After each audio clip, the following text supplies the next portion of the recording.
प्यारे संतों, परम प्यार से बोलिए धन्यकार जी। आओ संत महात्माओं, आखिर इंसान गमगीन परेशान क्यों है? क्यों इंसान सुख की अनुभूति नहीं करता? क्यों इंसान दुख में जीवन व्यतीत करता है? ऐसा किस कारण होता है? यद्यपि ये चीज़ यदि प्राप्त कर ली जाए तो प्राप्त करने के बाद इंसान के जीवन से दुख और तकलीफें फुर्र हो जाती है, यानी भाग जाती हैं। आओ संत महात्माओं, आखिर ब्रह्म ज्ञान लेने के बाद भी यदि हमारे जीवन में खुशहाली नहीं आई है, यदि हमारे जीवन में सद्गुरु की कृपा नहीं बरस रही है और हम अभी भी वही अनुभूति कर रहे हैं जो पहले वाली थी, तो वास्तव में अभी हमने फिर पूरी तरीके से ब्रह्म ज्ञान को समझा ही नहीं। अभी पूरी तरीके से हम सतगुरु के समक्ष समर्पण ही नहीं हुए हैं। आओ संत महात्माओं, एक बहुत ही सुंदर साखी। एक बार एक व्यक्ति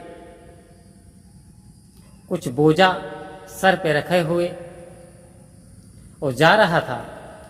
अचानक में एक वाहन वाले ने देखा, वाहन भी खाली था, और उससे बोला, भाई साहब आप मेरे वाहन में ये बोझा रख लो, आप बड़े आराम से, आपको परेशानी नहीं होगी, आपको वजन भी नहीं लगेगा। उस व्यक्ति ने थोड़ा सोचा, बोले ठीक है, और उस व्यक्ति ने वो सामान अपना जो बोझा था वो चढ़ा लिया।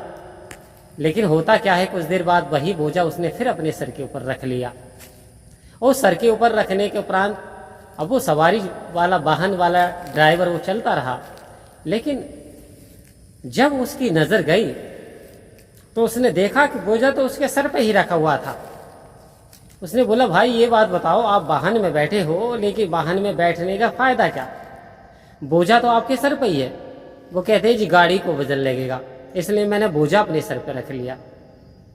आओ संत महात्माओं, कहने का क्या तात्पर्य है? जितने भी विकार विषय, जितनी भी इच्छाएं, जितनी भी समस्याएं होती हैं, हम उन्हें अपने मान लेते हैं, और जो हम कार्यकलाप करते हैं वो सब हम अपना मान लेते हैं और अपने आप को हम कर्ता घोषित कर देते हैं। आओ संत महात्माओं, आखिर अभी हमने ब्रह्म ज्ञान को समझा ही नहीं कि कहा है कि करण करावन हार तू, सब कुछ तेरे पास, और अंग संग तुझको देख के दास करे अरदास, तू राजा अधिराज है, मैं दासों का दास। आओ संत महात्माओं, इधर तो कह रहे हैं कि करण कराने वाला तू ही है और मैं तेरे दासों का दास हूँ। आओ संत महात्माओं, यदि हम कहने मात्र तक सीमित है तो बात बनने वाली नहीं है। हमें अपना तन मन धन सतगुरु के समर्पण ही करना ही पड़ेगा, और जिस दिन हम अपने आप को सतगुरु के समर्पित कर देते हैं उस दिन वास्तव में हमारे सर का बोझा, हमारी परेशानियाँ, हमारे विकार, हमारी चिंताएं, जितने भी मनोविकार हैं, सतगुरु की कृपा से वो सब के सब खत्म हो जाते हैं। आओ संत महात्माओं, क्योंकि अब हमने समर्पण कर दिया।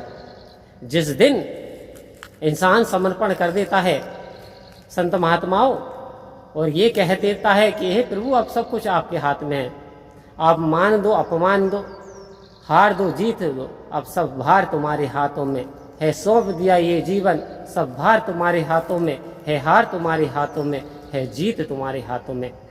आओ संत महात्माओं, जब हम पूरी तरीके से समर्पण हो जाते हैं तो फिर ये निरंकार ऐसी कृपा करता है, ऐसी कृपा करता है कि इंसान को पूरी तरीके से, यानी फिर भय रहित बना देता है, निर्भीक बना देता है, सारी परेशानियां उसकी हर लेता है। क्योंकि अब हमने अपने आप को कर्ता मानना ही बंद कर दिया। कर्ता तो परमात्मा है, करने वाला तो ये रब है, जो कुछ करता है वो हमें अच्छा लगे। दूसरी बात संत महात्मा, हम इसकी रजा में राजी रहना सीख जाए। यदि हमने इसकी रजा में राजी रहना सीख लिया तो संत महात्मा, एक बार क्या था, एक आग जल रही थी चूल्हे में और बच्चा आग को पकड़ने बाज रहा था, बार बार भाग रहा था। ये देख करके माँ ने कई बार खींच के अलग को बैठाल दिया, लेकिन बच्चा मानने को तैयार ही नहीं था। एक बार माँ ने क्या करा, उसके जोर सा एक चपत लगा दिया। तो जैसे ही चपत लगाया, उस बच्चे को एहसास हुआ और उसे उठा करके दूर बैठाल दिया। आओ संत महात्माओं, अब वो बच्चा माँ को तो ब्लेम कर रहा है, लेकिन आप ही सोचिए, क्या उस माँ का फायदा या उस बच्चे का फायदा? यदि वो आग पकड़ लेता, आग में जल जाता, तो नुकसान किसका होता? आओ संत महात्माओं, यदि मन की मुरादें जो पूरी ना होती हो तो उसमें भी कोई राज होगा जरूरी। हमारे मन की वही मुराद पूरी नहीं होती है जो हमारे लिए यानी नुकसानदायक होती है। हमारी मुरादें वो पूरी हो जाती हैं जो हमारे लिए फलदायक होती है। आओ संत महात्माओं, गिले शिकवे छोड़ करके सतगुरु के वचनों का पालन करें, इस निरंकार परमात्मा से प्रेम करें, इसकी बनाई हुई रचना से प्रेम करें। सभी अपने हैं, कोई पराया नहीं है। आओ संत महात्माओं, कि तेरा रूप है ये संसार, हे प्रभु तेरा ये सारा संसार रूप है। आप सभी का भला करो, सब पे कृपा करो, सभी का हो सब विध कल्याण। ऐसी मांग मांगते हुए परम प्यार से कहना, धन्यकार जी।